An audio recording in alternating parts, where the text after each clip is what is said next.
當然啦，就啱叫新開波啦嚇，頭嗰1分鐘嘅階段方面啦，咁啊港隊球迷都會咧就鼓掌啊，向咧就葉鴻輝致敬嘅，係亦都影住韋斯活喺度啦嚇，教練韋斯活帶領球隊17場波10勝2和5負嘅，最近2連勝啦。咁啊上個月嘅泰皇杯，咁啊季軍節嘅賽事係大勝斐濟，咁主要就5日之前亦都係擊敗咗呢個咧就孟加拉4-3。睇睇晏些少啦，有冇機會下半場又見到李霄恒咧就後備身份登場啦？今日一個長住送到埋嚟，兩個夾一個先喎，有冇事啊？冇事啊！係啊，睇落喺中間度好似一個三文治咁啊，咁啊變咗咧劉家喬就起翻身啦。當時就應該就冇乜問題嘅，又唔係話撞埋去嘅。咁啊球迷一定係會嚇幫香港隊打氣㗎啦。呢邊就送個高波上嚟，暫時嚟講就唔應該咧，就孟加拉都。佢哋想喺個中場組織未必咁容易住啊，因為始終都係開波段時間，大家都會踢得係謹慎啲嘅。好，呢邊嘅就係余子南啊，一腳清走佢先。亦都係葉鴻輝嘅戰衣喺度啦嚇。我相信咧就好多嘅球迷都係希望阿輝可以盡快康復，早日康復啦。應該問題唔大嘅，再唞多啲啦，因為球員一定會有個受傷個過程啦，要休息嘅。係啊，希望佢可以早啲係康復啊。佢為港隊亦都立下咗唔少嘅汗馬功勞啦嚇，112場 A 級賽事嘅上陣。好啦，咁啊教球掟翻埋嚟先啦，呢邊再大腳清翻走。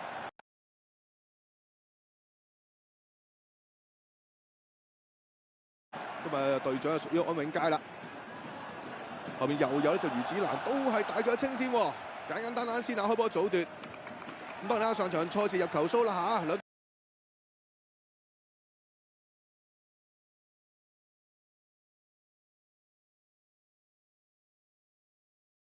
對波加埋7個入波，咁但係毫無疑問咧，就兩邊都有一啲嘅失波方面係可以避免嘅，都嚟自一啲嘅失誤啊嚇。咁所以今日咧就邊隊波嘅失誤可以降至最低咧，可能都會係勝負關鍵啦。絕對係啊！咁啊上一場波咧，兩隊都係後防嗰方面咧有啲嘅誤會啦，咁啊導致失波啊。睇下呢一場波港隊會唔會係改善到啊？咁啊而咧就孟加拉佢哋。係咪換咗人之後啊，又係有啲改善？但係呢邊嘅安永佳今日就應該就比較難受啲㗎啦，因為對方都揾人會釘緊佢㗎。咁啊包括咧，你都睇到阿卡斯啦，行一步就跟一步，跟住安永佳嘅。咁但係見到阿佳佳啲笑容啊，都仲係幾輕鬆喎，好似係嘛？咁當然啦，係嘛，心理壓力就一定有㗎啦。點樣應付到？點樣克服到咁大壓力咧？先至係關鍵啊！手榴彈點搞法先？禁區面都1、2、3、4、5、6啊，有半打紅三強喺度嘅。咁留意12碼點左腳劉家喬喺度添啦嚇。咁啊一仔係掟到埋嚟啦，陳俊一，仲有呢邊咧就費蘭道一剔翻轉頭，賓仔都快步撐翻上嚟先啦。呢波一定唔攞㗎啦嚇，仲快出個波篤翻上前先啦，搏下大霧好過。咁啊總好過俾對手強係逼甩嘅。咁啊賓仔上場亦都有份後備身份登場啦嚇。咁啊最尾4-3嗰球波嘅架球都係嚟自賓仔咧，就醒目嘅快等先嘅。如果慢少少，慢咗啲喎，呢球波。係啊，睇咁耐啊，見托普啊，遲都唔俾，由中場嗰方面都冇人走埋嚟。包括咧上一場波見呢個8號嘅查祖利咧，佢箍個波係幾穩嘅，不過佢比較企得好後下㗎。咁啊今日呢場波仍然都係企翻佢中場個中間位。佢又唔係話好上嘅，不過 Q 個波穩嘅。睇下今日佢嗰個打法應該唔會改變到乜嘢。呢個波冇問題嘅。雖然咧就好似後邊有個白三強喺度嘅，但係阿謝家榮都好定嘅。咁啊一早已經嗌晒㗎啦。咁啊余子南都唔需要去踢呢個波。咁啊上場賽事就末段入替葉鴻輝啦嚇，謝家榮打咗一陣。而且上次披起港隊戰衣係正選上陣嘅時候咧，係舊年嘅9月份啦。當時係對住呢隻所羅門群島嘅時候啊。咁啊，嘉榮打正選，下半場換入咗呢個伍偉謙嘅。由於今次咧就阿輝嘅傷出啦，亦都咧就臨時補選咗就伍偉謙咧就加入嘅嚇。今日伍偉謙都有份做後備嘅。好啦，再轉翻嚟總路線右手邊嘅位置，黃金左嗰隻阿華都諗住咧就轉身扭翻上去，唔得住。後面仲有一隻余子南加入戰團先嘅，拍個高波埋去先，禁區頂位置，對面快步清走先啦。個波想俾過頭嘅，咁啊可能真係唔係好夠力啊。阿華頓。今日就都係一個比較着重佢喺右邊咧，好緊要啊！當然83嘅孟加拉啦都會揾人睇緊佢㗎啦。呢邊有教球嘅，余子南去抌佢有手力㗎應該係。係。咦？有球員受傷喎，阿密特。阿麥特就上場後備入替嘅左邊翼鋒球員嚟啊嚇，當時演出就唔錯，都幾生猛個側擊嘅威力，咁所以今日要正選上陣啦。咁所以今日咧就魚子咧就進攻之餘啦，防守嘅時候都要咧就 mark 住呢個咧就阿麥特啊。一眾嘅 fans 都相當之緊張啦。咁但係同組其實今日亦都有咧就印度會對住新加坡，不過嗰場係10點鐘先開波嘅。咁啊同5日之前唔同啦，當時就嗰邊踢先，我哋係踢後啊嚇。亦都見到咧就華頓逼到埋嚟啦，可能有少少犯規添啦。咁亦都可以留意下咧，就艾華頓就照計會專心多啲，就挨翻右手邊踢波多嘅。反而想知道咧，就劉家喬同埋就安永佳之間點樣去配合啦，點樣分工法今日？我應該嚟講就睇安永佳都係會比較最前嘅啦。咁而劉家喬咧，我諗比較係佢係比較冇咁企咁前嘅，比較係 free 啲嗰個啊。好，但係呢個波睇下啦，呢邊嘅孟加拉嘅推進落到嚟呢個位冇問題，都係一個龍門球嚟嘅啫。咁啊，見到孟加拉嘅球員咧好多啲即係投訴啊！如果你話一開波，其實呢個波好明顯咧就得個位，根本完全冇犯規嘅。咁但係佢就想俾啲壓力個球證啊。話照計今日孟加拉啦都知道啊，對於佢哋嚟講屬於背水一節，暫時1分敬陪末席。咁呢場賽事其實一定會以咧3分為目標嘅。咁難怪一開波亦都特登踢個波出去橫邊界外啦，嚟個前場逼搶，諗住嚟個下馬威啊！就有啲似咧就上個球季嘅歐聯決賽咁樣啦，巴黎聖日耳門對住國際米蘭嘅賽事嘅做法一模一樣啦。呢邊光頭佬嘅教練都有卡比拿喺度啊，西班牙籍嘅教頭，而家教緊就孟加拉嘅。嗌都冇用，聽唔到嘅球員都呢個波可以俾翻出嚟，睇下可唔可以轉方向啊？咦，入越位啊個波！如果俾係啦，冇錯，真係越咗位，爭一步㗎咋。其實好明顯咧，就係爭嗰步啊！如果你俾嘅時間咧唔走入去一個咧，就後邊後上嘅會好啲。咁啊不過就真係越咗位啦嚇。好，整翻好個隊長臂章先。可能藍上隊長臂章對於阿佳佳嚟講咧就比較陌生啲啊嚇，要帶穩陣少少先得。好，再回翻轉頭，門將馬馬喺度啦，21歲嘅年輕門將啊，做翻出嚟4號，亦都係隻隊長巴文。巴文呢場波又放正選，兼且都俾翻隊長臂章佢攬，一省即係亦都省中咗呢個14號仔就劉家喬先嘅。劉家喬就可能會擺出去安永佳後面啊嚇，自由啲啊，係劉家喬就自由啲嘅。咁即係祖連奴打左邊咯，冇錯。祖連奴就褪咗去打左手邊，就踢咗上場尼高拉斯個位。咁啊中間就係費蘭道加埋呢劉家喬。做呢個安永佳背後的男人，今次係點搞法先？見到就係拉基可辛回翻轉頭先啦，再執翻上嚟中路線左手邊。好啦，阿麥蒂都喺度先啦嚇，呢個咧就係左翼嘅快馬，好翻定些少。2號都係托普喺度啦，個托普叫做咧就後場通天老官啦，打閘又得，打中堅都可以嘅。今日有機會揾佢打左閘添啊，其實就呢個可能右閘就褪咗呢個沙爾特烏啲啊。孟加拉亦都係打翻上一場波嗰啲踢法啦，即係以 keep 住個波為主。咁啊，亦都喺上半場嘅時間咧，上一次都打得幾定㗎嚇。不過去到下半場咧，就比較咧，比香港隊咧就攻嘅時間咧就開始亂嘅。咁啊，而家喺上半場咧見佢哋啊都幾定嘅，因為對香港隊嘅球員咧未曾走埋乜佢嘅時間咧，佢就唔俾出嚟啲波。上半場順嗰陣啊，即係講5日之前啊，孟加拉嘅發揮的而且確唔錯啊。係，同埋有時候都特登咧就係 keep 住控球再腳啊，拖慢少少節奏啊，拖下時間咁樣。但係偏偏佢哋上半場去到補時階段，一個咧就自己有個誤會啊，就送咗大禮俾呢個艾華頓搞掂咗。咁下半場就有啲亂咗龍添啦。呢邊又係見到個卡尤啊，就劉家喬後邊就有啲出術嘅動作唔大㗎嚇，不過就都係一個犯規。蘇希爾雲拿嗱睇睇啦。呢個麥嘅係有動作嘅嚇，隻手踭嗰度咧就推落去嘅，咁啊成個咧蘇希爾雲拿咧就推跌咗，隻手都擺得幾高啊，特登挨埋去啦嚇，就劉家喬一個犯規，都係陣中嘅新星啦。劉家喬都仲係23歲嘅啫嚇，好啊頭槌，然之後頂翻上前，再阿華頓，好啦隊都讓俾你自己去嘅啦嚇。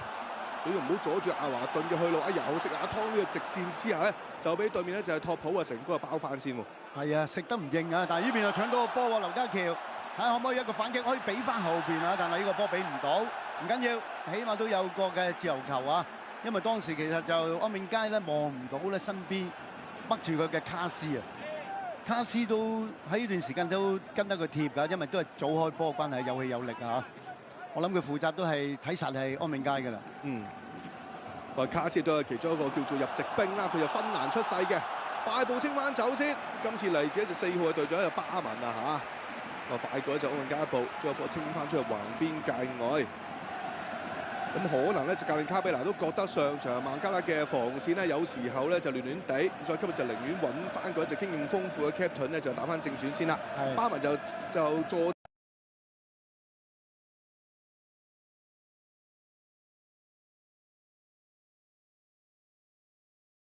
陣翻中路嘅後防線啊！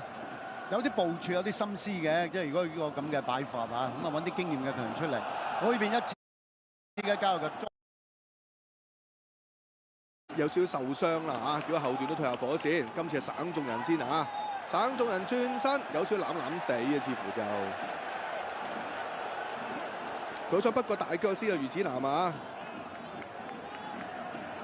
佢就從後有啲咧就攬住咗17號嘅蘇希爾雲拿，不停影住都係紅海一片先啦。2號仔就托普，佢係19歲嘅年輕人啦。逼得唔夠快啫，一個安美街嗰邊咧右邊嘅時間咧冇人冚上嚟啦，咁啊變咗個波佢係猜到，猜咗兩腳過嚟喺右邊有巴文嘅。但我估早段咧港隊唔會用大量咧就即係好浪費體能嘅高壓逼搶係咪？係啦，可能會慳水。會嘅會嘅，因為你打咗都係12分鐘啊，咁始終一場波咧都係會緊張嘅球員如果落場啊。睇上嚟或者會保守啲，咁你始終都驚住，即係如果你俾對手咧俾佢擠咗一球入嚟就麻煩啦。咁所以咧打起上嚟咧球員係謹慎咧都係一個正常嘅。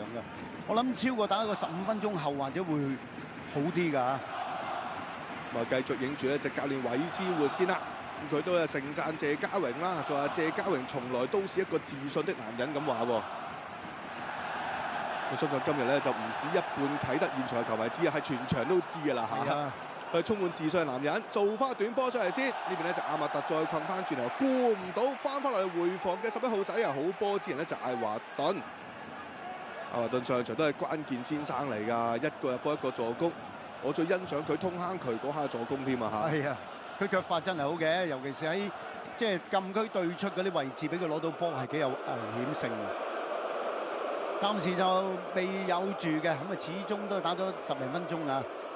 呢邊抌教球都好似有啲麻煩喎，咁最後都係抌入去中間位置，咁啊呢個波想打後腳打唔到嘅，漏晒，咁應該就拉基賀新嚟嘅前鋒。益晒門神呢邊咧就謝家榮先啦，人生第10場 A 級嘅賽事啊嚇！好啦，左手邊位置，陳俊一大力扯咗波埋先啦，中到咧以傳劉家橋壓到埋去馬永佳唔得住，哦復咗旗先啊嚇，應該越位在先啊，照計係硬俾呢個安永佳嗰一腳越咗位啊，都係是但一腳啦，呢個波硬就硬得到㗎啦，咁啊但係真係似乎就安永佳就今次係走快咗一步啊！嗱，再睇多次啦，當時個波咧就唔係好高嘅，彈一彈地，再壓上嚟。咁啊，如果你用呢個角度睇，就似唔係越位嘅嚇，咁但係就旁正嗰個位置就睇得清楚啲啦。我睇就冇越位嘅，當然我哋個角度係啊，我哋個角度啊好啦嚇。咪點都好啦，嘛在裁判舉咗旗話你越位，咁都係對手嘅間接自由球嚟㗎啦嚇。咁所以安永佳都咧就表示不認同。咁睇今日咧就安永佳嘅啲走位，尤其是啲斜插配合方面啦嚇，同隊友嘅火花有冇機會咧就大幅度提升咧？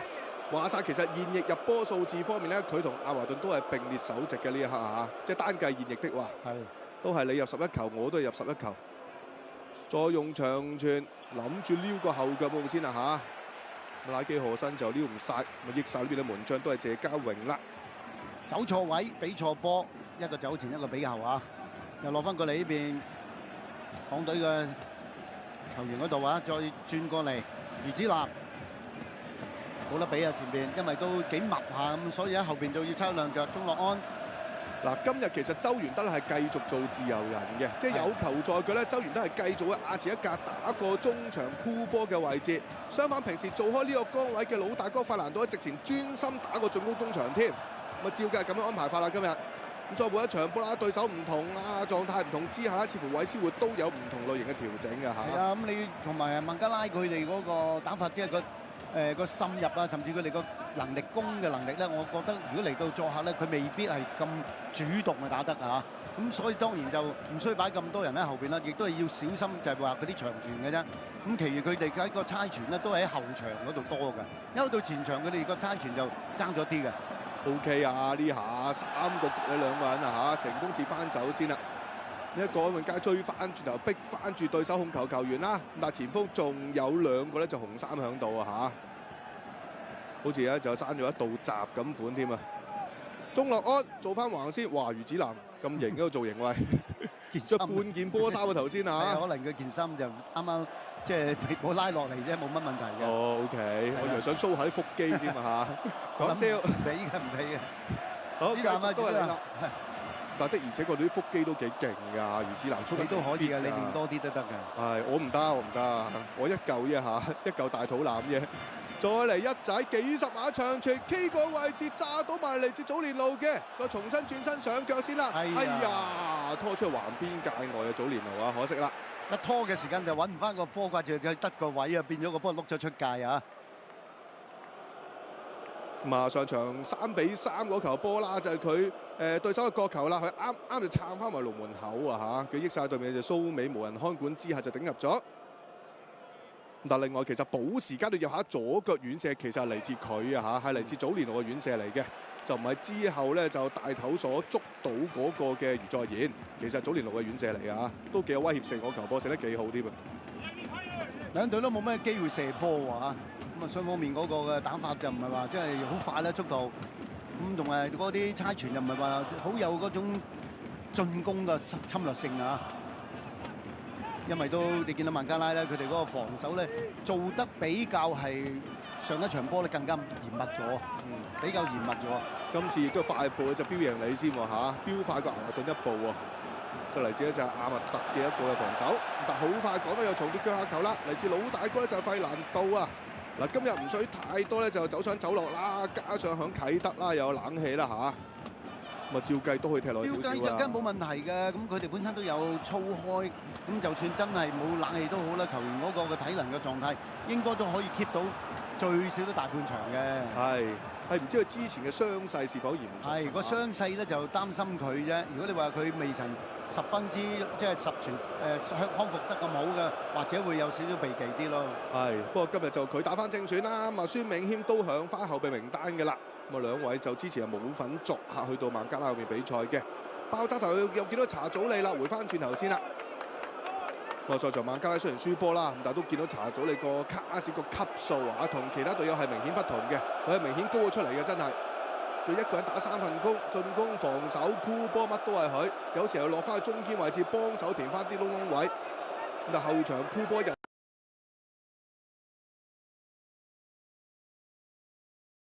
又係要靠佢負責做策動，前場射罰球又係要靠佢。所以佢入籍之下真係可以係一隻帶起咗成隊孟加拉個戰鬥能力嘅嚇。再一個長傳送到埋前半場，走到嘛唔得住，益晒就陳俊一 set 翻橫，余子南再大腳清翻上嚟先，大家鬥冚㗎啦。劉家喬啊倒地，球證吹罰咗一隻白衫嘅犯規先噃。係啊，球證就比較係嚴格啲，就睇嗰個嘅大家起跳嘅時間啊。對方雖然頂到個波啊，咁但係可能有動作嘅關係啊。